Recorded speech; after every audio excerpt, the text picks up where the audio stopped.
जब किसी से कुछ नहीं चाहिए तो जानने की जरूरत भी क्या है? क्या देखना है?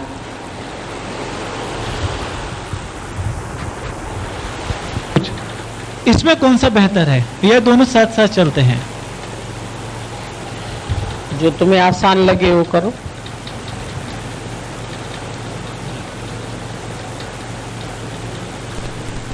मैं कुछ भी नहीं पर सब कुछ हूं, ये भेद अनोखा न जाने कोई। जब कुछ भी नहीं हो तब सब कुछ हो। अगर कुछ भी हो तो सब कुछ नहीं हो सकते। अगर किसी के हस्बैंड हो तो ब्रह्म नहीं हो सकते। अगर किसी के बेटे हो, किसी के कुछ भी बने हुए हो, संसार में बहुत रिश्ते हैं। मन हर रिश्ता अपना सबसे जोड़ के बैठा है और अंदर में भी उसको मान्यता देके बैठा है। किसका भाई हूं, किसी का बंधु हूं, किसी का कुछ हूं, किसी का कुछ हूं, सब रिश्ते बने हुए हैं। ऑफिस में भी जाते हो तो वहां भी मैं ऑफिसर हूं, मेरा ये काम है, मेरी ये ड्यूटी है, मेरा ये फर्ज है। कुछ भी बनते हो तो उसके साथ तुम्हारे सब कर्म भी लागू हो जाते हैं। ड्यूटी भी हो जाती है, फर्ज भी हो जाते हैं, कर्म भी हो जाते हैं, करना भी आ जाता है, अहंकार भी आ जाता है। उसके साथ साथ जो करता सो भरता सो मरता। जो जाने मैं कुछ करता तब लग गर्भ जून में फिरता। जब ये जाने मुझे पे कुछ हो तब इसको सुख नहीं कोई। अंदर से मन कुछ भी करे और बोले मैंने नहीं किया, ऐसा कर नहीं सकता है। करेगा तो उसका अहंकार उसको जरूर आता ही है। अभी बोला ना, तुम गुरु को भी अगर कोई साड़ी पहनाएंगे और जब वो पहन के तुम्हारे सामने आएगा तो तुम्हारा मन अंदर से बोलेगा ये साड़ी मैंने पहनाई है, ये हम ले आए थे। तो अंदर से तुम ऐसा नहीं समझते कि मैंने अपने को ही पहनाया, अपने को ही खिलाया। बोला ना, एक डिश भी बना के ले आते हैं तो पूछते रहते कैसी बनी। मन को अंदर से कर्ता भाव बहुत है। कुछ भी बनता है फिर करता है, फिर करता है तो भोगता है, फिर सोचता है, फिर देखता है। तो ये सब उसके अंदर में चलता रहता है विचार। उसके विचार शक्ति जो है वो अंदर से बना हुआ है कुछ न कुछ। गलती नहीं है किसी की, बचपन से ही बनाया गया और हम लोग बनते आए। माँ ने कहा तू मेरा बेटा है, भाई ने कहा तू मेरा भाई है, बहन ने कहा रक्षाबंधन है राखी बंधवा लो। तो हम सबके कुछ न कुछ बनते आए और संसार में भी ऐसी जगह बैठे हैं जहां ये दिखाई दे रहा है कि हर व्यक्ति किसी का कुछ न कुछ बना हुआ है। समाज में बैठे हैं, फिर उनके साथ साथ फर्ज धर्म जुड़े हुए हैं। बेटा हूं तो ये मेरा फर्ज है, पति हूं तो मेरा ये फर्ज है, नौकरी कर रहा हूं तो ये फर्ज है, काम कर रहा हूं तो ये फर्ज है। फिर अपने फर्ज और ड्यूटीज सब अपने साथ लागू कर लिए। अब इन सब से कैसे छुटकारा हो सकता है? कैसे हम इनसे छूट सकते हैं? जब अंदर से पूरी तरह से अपने अहंकार को खत्म कर दे, तभी छूट सकते हैं। वापस वही बात आ जाती है बी नथिंग की, कुछ भी नहीं बने। तभी बोल सकते हैं मैं कुछ भी नहीं पर सब कुछ हूं।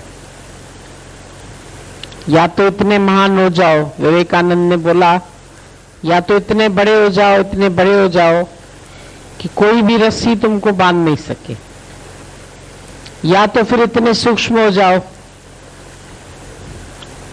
तो कोई रस्सी नहीं बांध सके।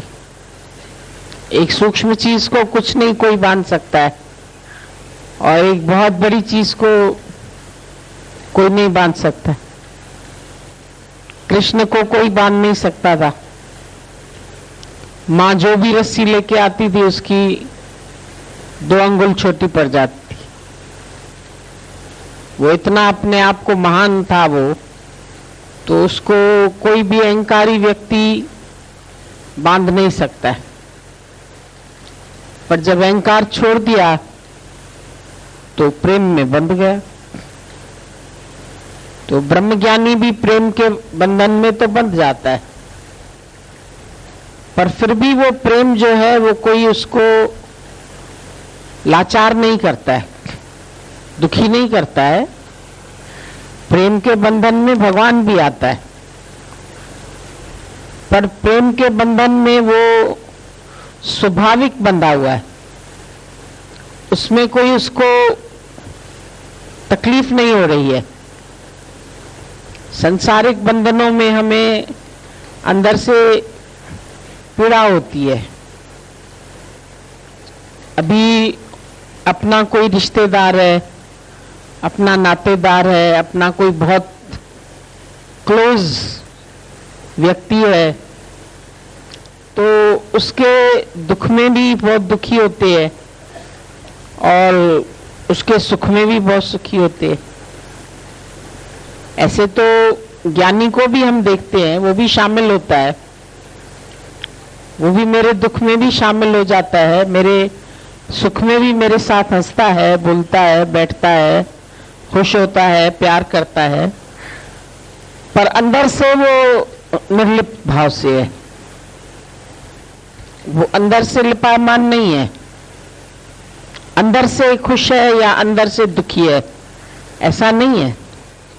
आज तुम्हारे ऊपर कोई कष्ट आता है तो दौड़ के भी आता है, भक्तों पर भीड़ पड़ी मैं नंगे पांव आता हूं, ये भी सुनते हैं।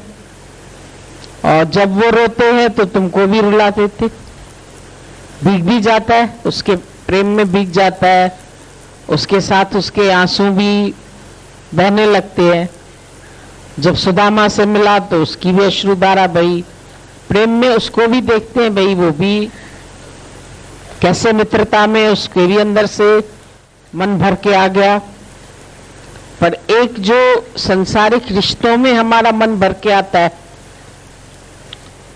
वो दुख से भर के आता है, और इसमें करुणा से भर के आता है।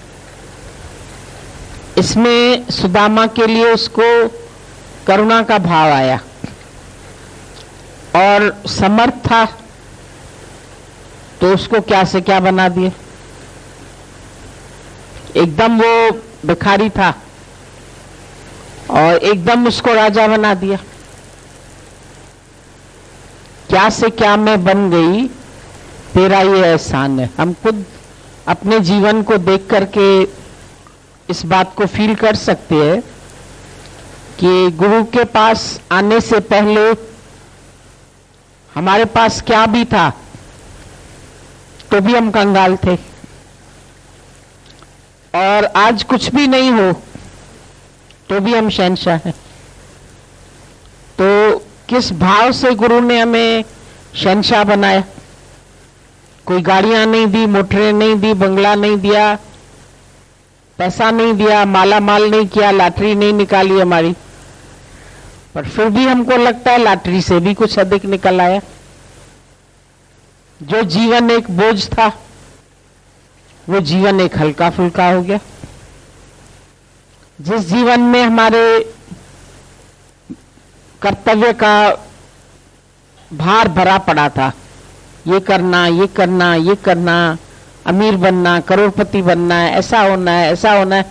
किसके लिए होना है ये तो सोचते नहीं थे, पर क्योंकि दुनिया में सब कुछ कर रहे लोग तो हमें भी ऐसा होना है।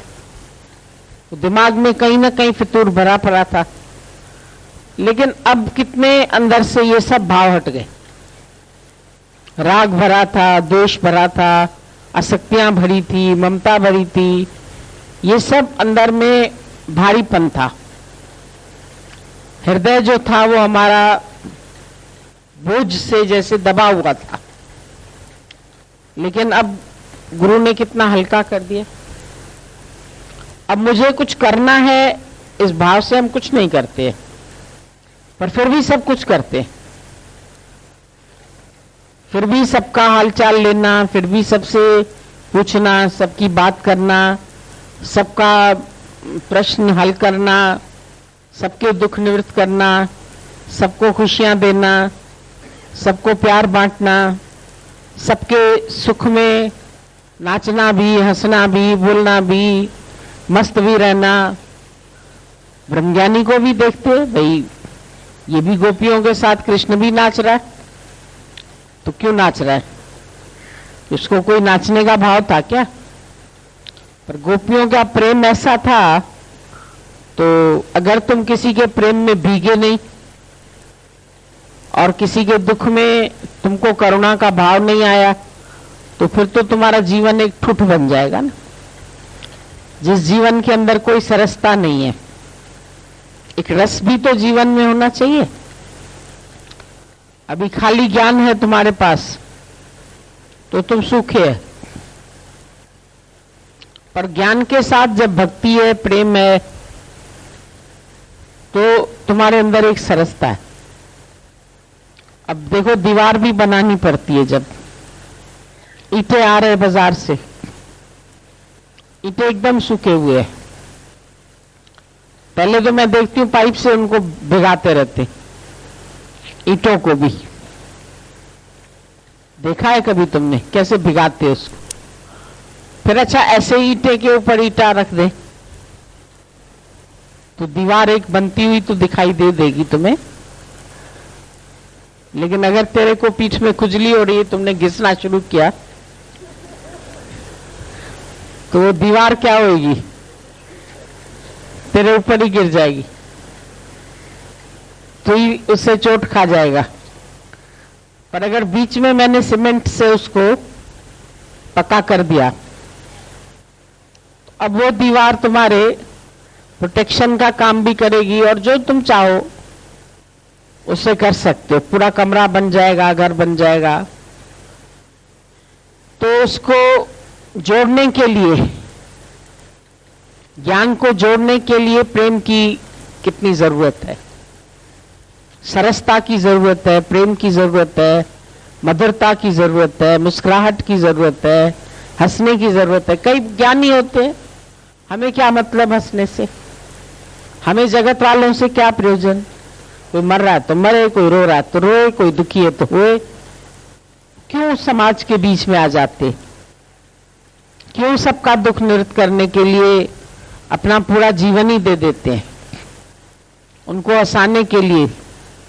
तेरी हंसी अब हंसी है मेरी, तेरी खुशी है अब खुशी है मेरी, यही सोचकर आंसू पिया मैंने। अपने आंसू तो पी लिए उसने, अपने दुख में तो कभी दुखी होता नहीं है, अपने खुशियों में वो बहता नहीं है, पर औरों का सुन के द्रवित हो जाता है, दौड़ के पहुंच जाता है। सारा जीवन उसका एक निष्काम कार्य के लिए पूरा व्यतीत हो जाता है, लोक संग्रह के लिए, जिसको कृष्ण योगेश्वर कहलाया। और गीता का हर अध्याय, पहला अध्याय भी है तो वो एक योग है, विषाद योग लिखा है, फिर सांख्य योग।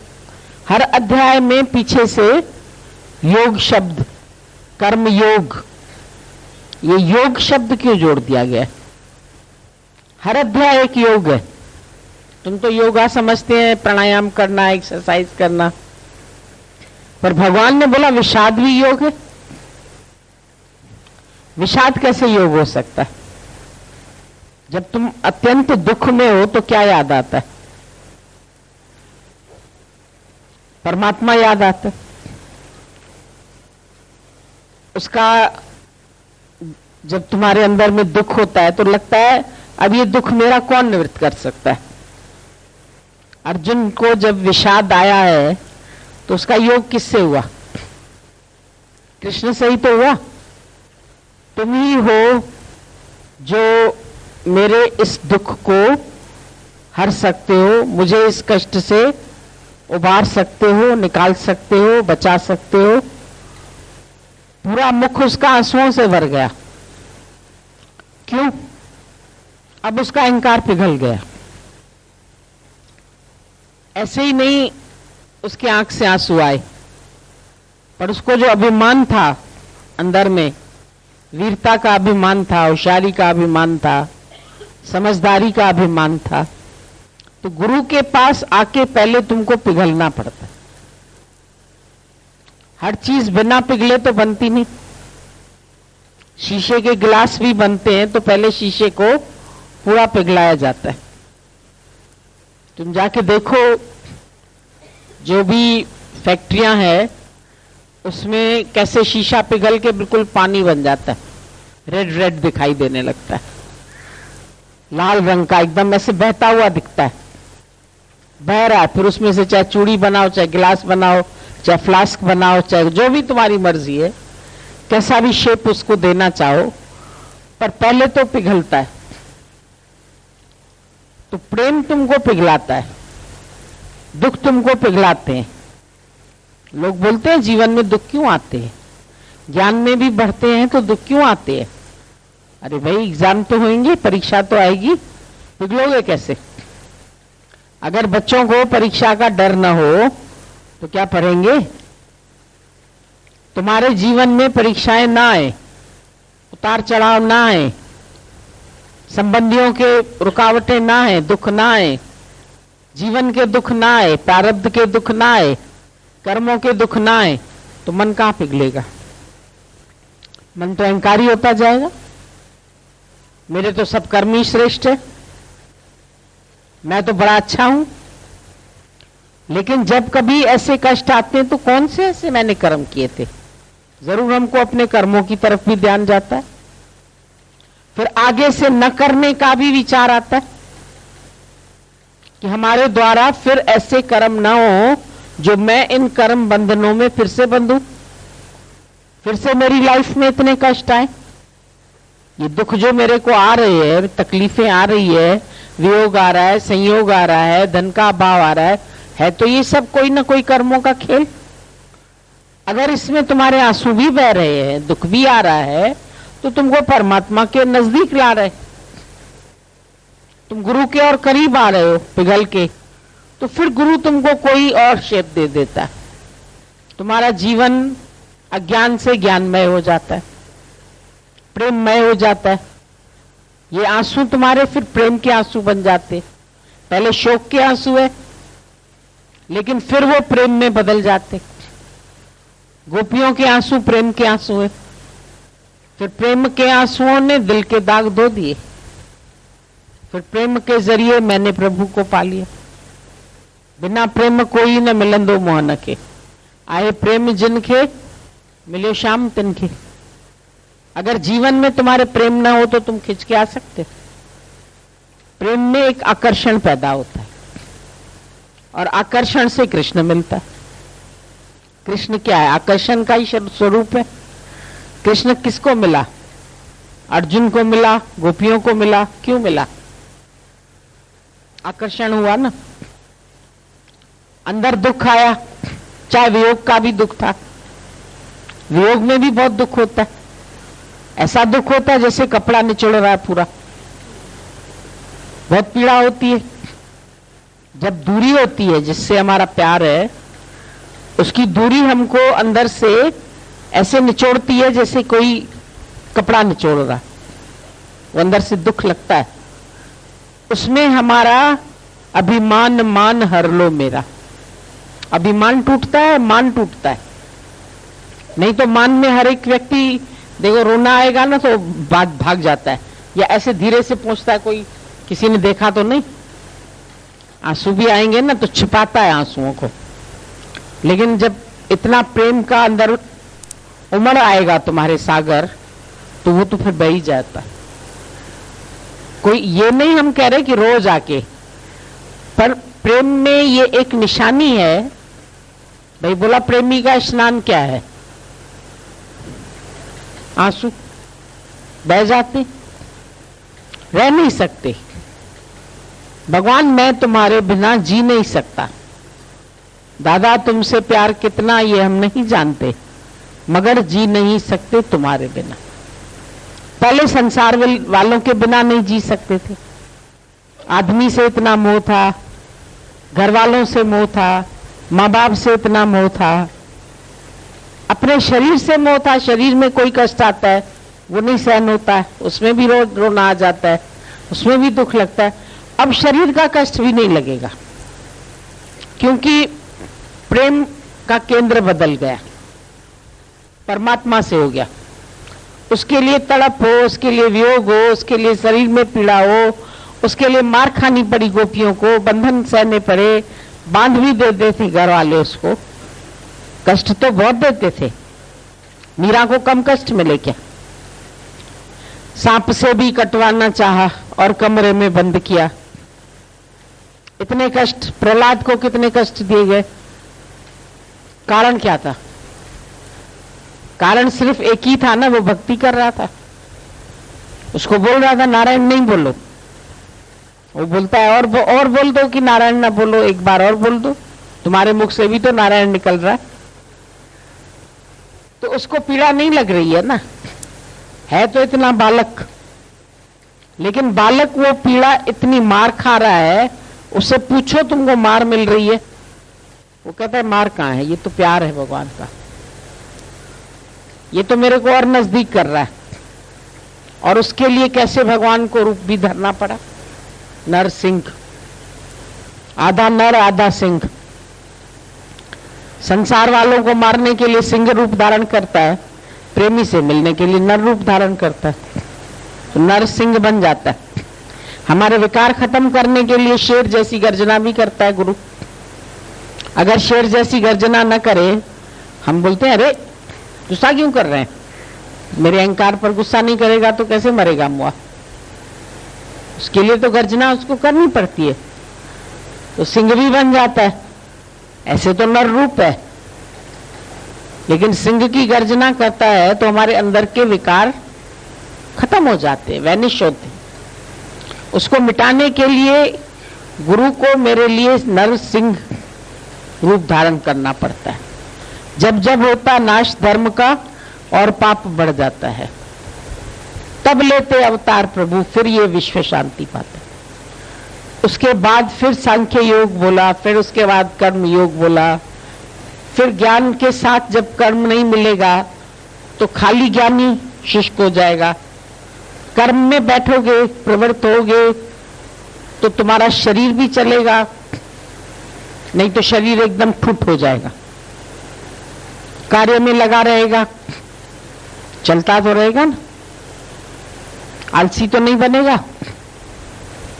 उमंग होगा, उत्साह होगा, प्रेम होगा, तभी तो दौड़ के किसी के पास जाओगे, तभी तो शरीर से कोई कार्य, नहीं तो निठल्ला बैठा रहेगा, सारा दिन आलस्य से सोया ही रहेगा, कोई प्रतीक्षा नहीं, कोई उमंग नहीं, कोई उत्साह नहीं। जीवन कैसा रहेगा? सुखारू, रूखा सूखा जीवन, तो वो क्या जीना है? जीवन में एक लहर होनी चाहिए, एक प्रवाह होना चाहिए, एक सरसता होनी चाहिए। रोटी का आटा भी जब तक पूरी तरह से सॉफ्ट नहीं होता है, रोटी अच्छी नहीं बनती। एकदम से गूंदो और एकदम से रोटी बनाओ ना, वो छितरी छितरी बनती, पूरी गोल भी नहीं बनेगी, फूलेगी भी नहीं, खाने में भी टेस्ट नहीं आएगा। तो कुछ समय तो तुमको भी भीगना पड़ता है प्रेम में। ये अहंकार भीगेगा नहीं, मिटेगा नहीं, मन का मान कैसे जाए? अभिमान मान हर लो मेरा, मैं प्रेम नगर का वासी हूं, गुण ज्ञान ध्यान हर लो मेरा। जो मेरे अंदर गुणों का भी अभिमान है वो भी हर लो, नहीं तो मैं गुणवान हूं, मैं बड़ा समझदार हूं, झुक नहीं सकता है मन। तो कहता है पर्वत बनना पसंद नहीं। पर्वत माना शिला। शिला क्या है, एक जगह पढ़ी है, पर जिसके अंदर प्रेम है वो शिला नहीं है, उसके अंदर भाव है। तो जब अभिमान मान हर जाता है तो तुम्हारे जीवन में भी प्रवाह आ जाता है। तो पर्वत बनना पसंद नहीं, अभिमान मान हर लो मेरा। जब ये अभिमान मान हटता है तब तुम्हारे अंदर सरसता आती है, तब तुम्हारे अंदर सद्गुण आते हैं, तब तुम्हारे अंदर सबके हित के लिए जीना आता है, बहना आता है। आधी रात को भी कोई बुलाएगा तो कहोगे इसमें मेरी जीवन की सफलता है। मैं लेके गया भले ही किसी को हॉस्पिटल, किसी का काम किया, किसी का दुख निवृत्त किया, किसी को ज्ञान सुनाया, किसी को जागृत किया, किसी को हंसाया। हंसाने के लिए तो तुम्हें भी हंसना पड़ेगा ना। तुम एकदम सुबट बन के किसी को हंसा सकता है क्या? मुंह है तुम्हारा ऐसा होए सूजा हुआ तो दूसरा तुमको देख के और सूझ जाएगा, हंसेगा कैसे? उसके लिए तुमको भी तो हंसना पड़ेगा। प्रेम वाले के लिए तुमको भी प्रेम वाला होना पड़ेगा। तो ज्ञानी का जीवन कैसा हो जाता है?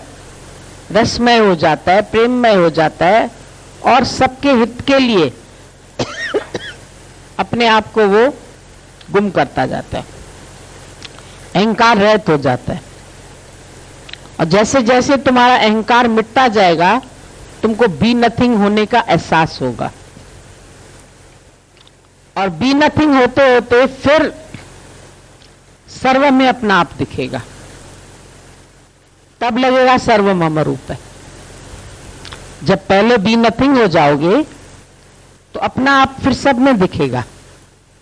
इसका दुख मेरा दुख है, इसका सुख मेरा सुख है, इसकी खुशी मेरी खुशी है, इसकी हंसी मेरी हंसी है, इसके लिए जीता हूं। अगर सबके हित के लिए न जिए ज्ञानी तो उसका जीवन कैसा हो? मैं मेरे से तो हट गया, बचा ही नहीं। लेकिन जब वो कुछ कार्य उसके द्वारा हो रहा है तो लगता है ना जीना भी कुछ सफल है। जीना उसका जीना है जो औरों को जीवन देता है, मधुबन खुशबू देता है। अगर तुम्हारे जीवन से सुगंध नहीं आई तुम्हारा जीना ही बेकार है। बोला सुपर्णखा की नाक क्यों काटती? उसको बोला तुमको यहां पवित्रता की सुगंध नहीं आई, काहे तुम यहां रिझाने के लिए चली आई? तो नाक नहीं थी क्या? ऐसी नाक होने से तो नहीं होवे, तुमको तो अच्छी है। ब्रह्मज्ञानी की पवित्रता का तुमको पता ही नहीं चला, पहुंची कहां हो? किसको रिझाने आई हो? कौन तुम्हारे सौंदर्य पर रिझेगा? जिस सुंदरता के अंदर प्रेम नहीं है तो वो तुम्हारी सुंदरता किस काम की है? तो उसका सौंदर्य खत्म कर दिया ना। नाक से तो सौंदर्य है, अगर किसी की नाक ही नहीं हो तो सौंदर्य कहां रहेगा उसका जीवन का? उसको सुंदरता का अभिमान था तो उस अभिमान को तो नष्ट करेगा ना भगवान। तुम किसको दिखाने आई हो अपना? जिसने बनाया उसको दिखाने आई हो, उसको रिझाने आई हो, उसको गिराने आई हो। वो गिरेगा तुम्हारे सौंदर्य पर।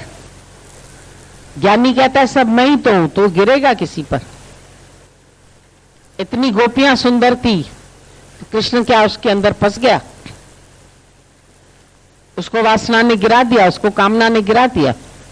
तुम जब द्वैत में जाते हो तो गिराती है कामना, तो वासना तुमको गिराती है, तो वो एक विकार बन जाता है। लेकिन जब अपना आप देखते हो तो विकार नहीं बनता है, वो प्रेम बन जाता है। और प्रेम कोई विकार नहीं है। कामना विकार है, क्रोध विकार है, इच्छा विकार है, अहंकार विकार है, लेकिन प्रेम कोई विकार नहीं है। ज्ञानी प्रेममय है, उसके एक रोम रोम से प्रेम छलकता है, और उसके सामने आते ही मेरा मन भी निर्विकारी हो जाता है। वो इतना शुद्ध है, इतना पवित्र है, कमल के फूल के जैसा है, न्यारा है, निर्लिप्त है। उसके सामने आते ही मेरे भी विकार गल जाते, मेरा भी अहंकार गल जाता है, द्वैत भाव खत्म हो जाता है। जब हम देखते हैं अरे वो सबके हित के लिए जी सकता है, उसको चाहिए क्या? कभी ये सोचो, और तो एक ट्यूटर भी तुमको ट्यूशन देता है तो उसको पैसा चाहिए। आज गुरु हमको इतना पढ़ा रहा है, उसको मेरे से क्या चाहिए? पैसा चाहिए। तो अंदर वाला खुद ही नमन करता है ना। बोला तुम संतों के आगे क्यों झुकते हैं, ब्रह्मज्ञानी के आगे क्यों झुकते हैं? बोला कुएं में बाल्टी क्यों झुकती है, क्यों घुसती है अंदर? उसको पानी चाहिए ना, नहीं तो क्यों झुकेगी? और कुएं में जाके भी तो जब टेढ़ी होगी, झुकेगी, तभी उसके अंदर पानी भरेगा, ऐसे ही थोड़ी भर जाएगा। तो तुम भी जब अपने अंदर झुकोगे किसी संत के आगे, गहराई में जाओगे उसके, तभी तो पानी तुम्हारे अंदर भरेगा, नहीं तो कैसे जाएगा? किनारे पर ही खड़ी रहे कुएं के, अरे कुआं मैं तेरे पास आई हूं, मेरे को भर दे। कुआं कैसे भरेगा उसको? जब उसके अंदर जाएगी तभी तो भरेगा।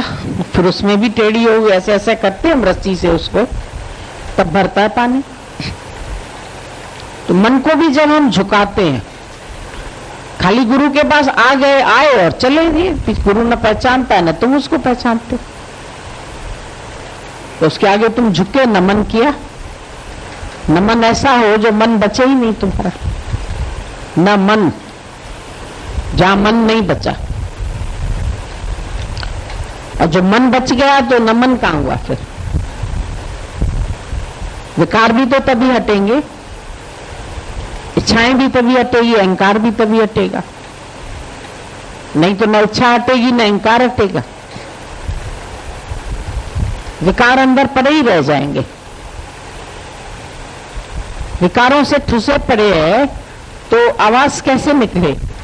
खाली है ना अंदर, पोलार, ढोलक भी खाली, हारमोनियम भी खाली, हर वाद्य यंत्र अंदर से खाली है। तुमको भी गुरु पूरी तरह से खाली करता है, मैं से, मेरे से, तेरे से, ईर्ष्या से, राग से, दोष से, विकारों से, अहंकार से, सबसे अपने को खाली करते जाओ, खाली करते जाओ, कुछ भी नहीं बचे, सब मेरा जल जाए, हरि का हो सो रह जाए। हरि का क्या है? हरि का तो हरि है, और क्या है? और कुछ है क्या हरि का? ये सब तो मैंने आके यहां बना लिए मेरे। हरि का हो सो रह जाए और मेरा सब जल जाए। कोई ऐसी आग लगाए, ये विरह की आग लगे, ये प्रेम की आग लगे। जब आग लगती है तो फिर कुछ नहीं बचता। चोर तो चोरी करेगा तो कुछ करेगा, कुछ छोड़ जाएगा, लेकिन अगर घर में आग लगी तेरे तो क्या बचेगा? कुछ भी नहीं बचेगा। तभी बोलते हैं कोई ऐसी आग लगाए ये तन मन जीवन सुलग उठे। फिर मन में कोई बाकी बचेगी नहीं, इच्छा बची या अहंकार बचा या कोई ख्याल बचा, सब ख्याल नष्ट हो, सब विकार भस्म हो गए। तभी भस्म कोई इधर माथे पर लगाते, वो अपने आप को खत्म कर देते। तुम भी जब अपने को खत्म करोगे तो सबके माथे पर शोभित हो जाओगे, सारी दुनिया तुमको माथे पर लगाएगी। संत की धूल करे स्नान, संत ऊपर जाइए कुर्बान।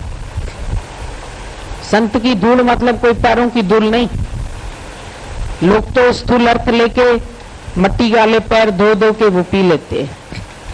यहाँ चरण साध के दो दो पी अर्प साध को अपना जी, तो चरण लेकर के उसके दो दो के पीते रहते। भाई चरण साध के दो दो पी, अर्प साध को अपना जी, अपना जी भाव अर्पण कर दो। तो जीव भाव तो अर्पण होता नहीं है, तो जाके औरतें अपना शरीर ही अर्पण कर देती है संतों को। और संतों को क्या है, बाना तो पहन लिया संत का, लेकिन अंदर के विकार तो उनके भी नहीं गए। भले कथाएं कितनी अच्छी कर ले, वाणी कितनी मीठी बोल ले, सत्संग कितना बढ़िया कर ले, लेकिन अंदर के विकार। बगला पक्षी बैठा तो गंगा किनारे है, पर ध्यान तो मछली में है। दिख तो रहा है ये भगत, इसीलिए बोलते हैं ये बगुला भगत है। बगुला भगत मतलब ध्यान मछली में, और ऊपर से एक टांग पे खड़ा है। तो एक टांग पे खड़ा हुआ दिखाई देता है कि भाई ये भगत है, बेचारा भक्ति कर रहा है, तपस्या कर रहा है, लेकिन ध्यान तो मछली में ही। मछली मिल जाए तो खा के जरा पेट भर ले। तो ये संत भी क्या पेट भरने के लिए घूमते रहते हैं, शहरों में रटन करते रहते हैं, बीच बीच में लेक्चर देते रहते हैं, यहाँ ये चीज बनने वाली है, इसके लिए दान करो, ये इसके लिए दान करो, इसके लिए दान करो। तो कोई 51,000, कोई 11,000, कोई कितना, कोई लाख 2 लाख पर्चे कटते रहते हैं। फिर ये भी बताते रहते हैं कि फलाने शहर के फलाने सेठ ने इतना दान दिया, इतना चेक दिया, इतने का पैसा दिया, इतना खर्च दिया, उससे उनका काम चलता रहता है। लोभ और लाभ वो गया नहीं। कौन सा विकार छूटा? सत्संग तो कर लिया, कथाएं तो बहुत कर ली, किसी ने रामायण की कर ली, किसी ने भागवत की, किसी ने कुछ की, पर खुद भीगे ही नहीं। उस समय भीगा हुआ दिखाया जरूर, दिखावा करते हैं, करे दिखावा भक्ति का उजली ओढ़ी चादरिया, पर अंदर से मन साफ किया ना, बाहर मांझेगा गरिया। सब बाहर का, जाप ताप ज्ञान सब ध्यान, कट शास्त्र सिमृत विख्यान, योग अभ्यास कर्म धर्म क्रिया, सगल त्याग बन मध्य फिरिया। शरीर कटावे ओ में कर राती, व्रत नेम करे बहुभान, नहीं तुल राम नाम विचार, नानक गुरमुख नाम जपे एक बार। एक बार तो ये नाम जपो, कैच करो। सच को नहीं कैच करते। जिस सच को कैच करने के लिए तुम आए, वो सच तो तुमने कैच किया ही नहीं। बाकी जितना संसार से लाभ मिलता जाएगा, लोभ बढ़ता जाएगा। ये थोड़ी कि लाभ होने के बाद लोभ खत्म हो जाता है। जितना लाभ हुआ लोभ बढ़ गया, अब और बढ़े, अब और बढ़े, अब और बढ़े, तो क्या लोभ खत्म हो जाएगा? तिरपत ना आवे माया पाछे पावे। कितना भी लाभ होगा लोभ और बढ़ेगा, लोभ समाप्त नहीं होता। धन के अंबार बढ़ जाएं तुम्हारे, लेकिन अंदर का लोभ कहां खत्म होता? इच्छा खत्म कहां होती है? शांति आती नहीं। मन अशांति है शांत। तो मन की अशांति को खत्म करने आए हो, अपने को शांत करने आए हो, अपना जीवन बनाने आए हो, अपना लक्ष्य दिमाग में रखो। तुम्हारा लक्ष्य दिमाग में नहीं होगा तो वापस ये माया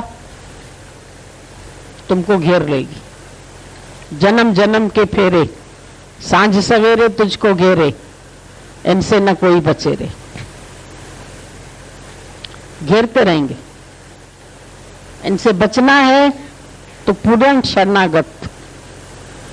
पहले पूरा अपने आप को गंवाओ। आप गंवाइए ता शव पाइए। और कैसी चतुराई, कहां कहां फिर बनते हो, फिर बनते हो, फिर गुम करो अपने को। पूरी तरह जो गुम है वही फिर सर्वमम रूप हो सकता। जब तक गुम नहीं हुए, बीज फलता है सदा मिट्टी में मिल जाने के बाद। भले बीज मिट गया, वृक्ष एक ही जगह खड़ा है, नहीं घूमता है, फिर भी आकाश को छूने की उसकी तमन्ना तो रहती है ना। तुम कहीं भी हो, पर ऊंचाइयों तक पहुंचने का विचार तो तुम कर ही सकते हो। ऐसे नहीं कि हम तो खाली एक जगह है, तो हम कैसे ऊंचाई पर पहुंचे। पेड़ कैसे ऊंचाइयों को छूता है, कितना ऊंचा होता है, ऊपर ही ऊपर बढ़ता है, नीचे की ओर नहीं धंसता है।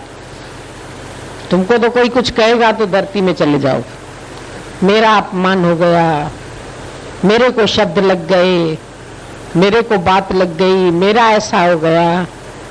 अरे भाई ऐसा क्यों करते हो, क्यों अपना मन खराब करते हो? अपने मन को रोको, अपने मन को देखो, जानो, पहचानो, समझो। समझते ही नहीं, बार बार मन तुम्हारा माया का ही चिंतन करता रहता है। मन तो हर लिया माया ने, बोलन पे रवाने, बोलते बोलते तुम भी रवाने हो जाओगे दुनिया से। इसीलिए मन तन एक रस तो सिमरन कहिए। राम जपत राम ही रहा, राम रह जाए और आप विसर्जन, आप विसर्जन हुए तो सिमरन कहिए। ये है सच्चा सिमरन, बाकी और कोई सिमरन नहीं। क्या है समझ में?